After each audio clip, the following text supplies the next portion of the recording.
الحمد لله والصلاة والسلام على خير خلق الله محمد وآله وصحبه ومن والاه. أما بعد، قال عز من قائل: أعوذ بالله من الشيطان الرجيم، بسم الله الرحمن الرحيم. قل هل يستوي الذين يعلمون والذين لا يعلمون. د دین اسلام ګرانو ورونو، کله چې د دې جامعي امتحانات شروع شولو، زما ذهن کې الله جل جلاله یو موضوع راورتله، مالکه موقع د دې جامعي په حفل کې به زه دا موضوع بیانوم بالتفصیل. هغه دا موضوع عقيدة أهل السنة والجماعة حول علماء هذه الأمة. بيقام هغه موضوع ما راواغستېدله، خپل ذهن کې مې واړوله، خو د هغې صرف عبارات چې ویل کېده بغیر د ترجمې نه یوه نیمه ګنټه کې هغه ویلی کېږي چې ما خلاصه کلی م وې. نو لهذا هغه موضوع پرېږدو او د دې وخت په بنسبت باندې د علم په متعلق یو څو خبرې کوو. تاسو ته معلومات دی د علم لذت، خوند او مزې دا روحاني لذات دي. یشارک فیه العبد الملائکه، ځکه د ملائکو لذات دا روحاني لذات دي. د علم نه علاوه د شهواتو لذات چې هغه خوراک دی او څکاک دی او نکاح ده، دې ته لذات حیوانیه ویلی کیږي. یشارک فیه العبد جمیع الحیوانات، په دې کې بنده د ټولو حیواناتو سره شریک دی. لذات د ظلم او د شر او د فساد لذات شیطانیه. یشارک فیه العبد الابلیس و جنوده، دا لذات چې چاته حاصلیږي په دې کې بنده د ابلیس او د ابلیس د لښکرو سره شریک دی. خبرې ته متوجه شئ. نو د دنیا ټول لذات که لذات شهوانیه دي او د دنیا ټول لذات که هغه لذات د ظلم، د شر او د فساد دي،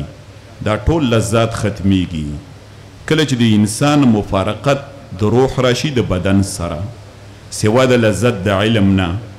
ځکه لذت د علم که اتصال د روح د بدن سره وي دا لذت باقی. که چرته مفارقت د روح د بدن نه راشي نو دې لذت ته قوت حاصلیږي. د قوت دپاره سبب دا دی ځکه دا روح د بدن مشغوله کلی وي. کله چې مفارقت د روح د بدن نه راشي نو لذت د علم انسان ته قوي کیږي او دا انسان ته همیشه کیږي او د دې لذت کمال انسان ته بیا حاصلیږي. حاصل په دنیا کې چې څومره خیر دی دا ټول یوه ښایسته میوه ده، ونې علم دی. په دنیا کې چې څومره شر او فساد او ظلم دی دا ټولې غني دي او ونې جهل ده. نو علم دا د خیراتو، د احساناتو، د نیکو اعمالو د پاره میوه ده او چې د دې نه دا حاصلیږي. نو د علم حاصلول د ټولو انسانانو د پاره ډیره زیاته ضروری خبره ده. ځکه زموږ ستاسې د ښایسته دین چې دین اسلام دی د دې حفاظت او ساتنه دا په دې مدارسو په علم باندې کیږي. چې څومره زمونږ د مدارس ډیر زیاتی، علمونه زیاتی، دین اسلام چې دی دا به محفوظ وي. علم چې کمیږي نو اسلام کمیږي. مدارس چې کمیږي په اسلام باندې به جهل راځي، جهل به عامیږي او علم چې دی دا به کمیږي. نو د دې د وجه نه د علم د حاصلولو دپاره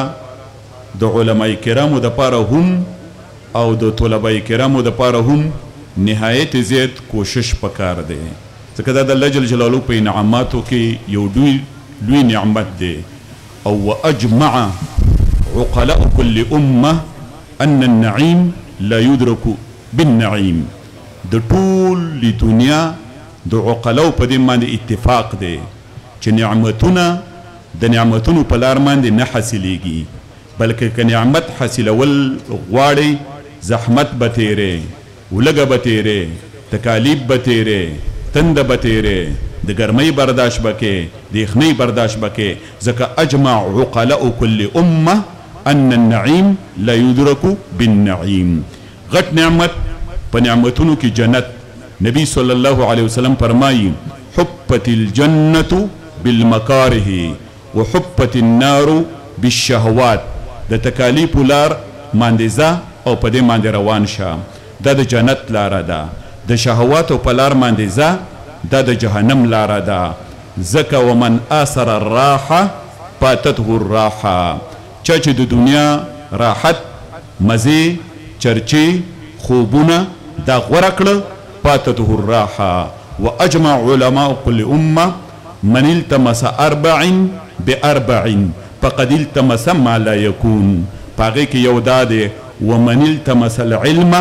براحه الجسد فقد التمس ما لا يكون که یو سړی علم حاصلول غواړي او بدن به مدمي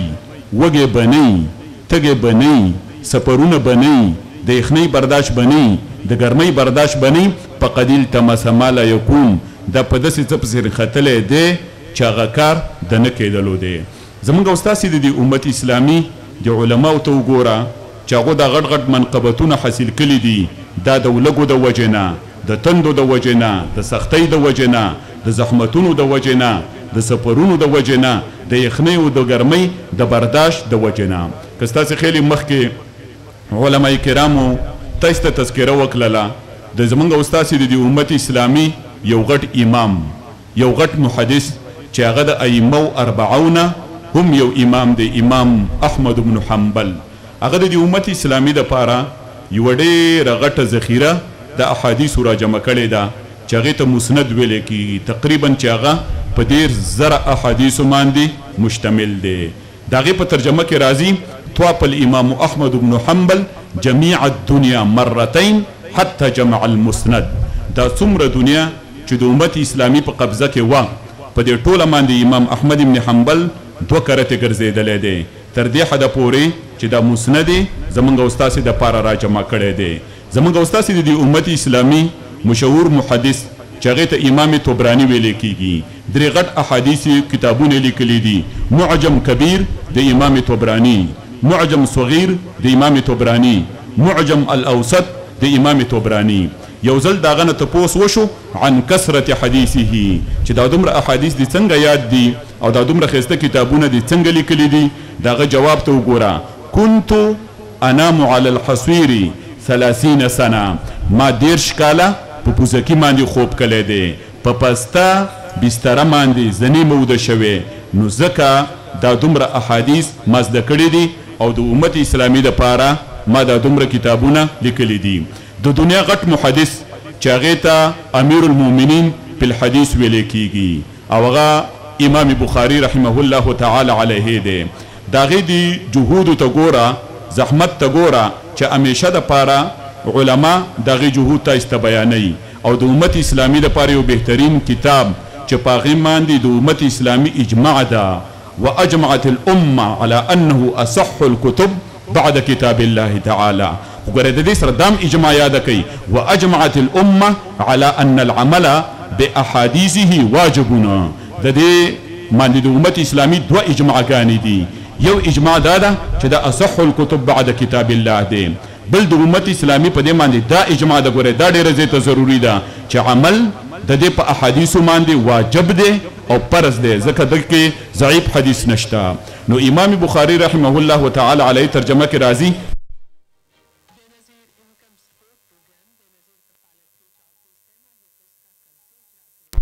دا شل کرتنا ډیر زیات را پاتې ده دا اخرنۍ خبره ده بس کو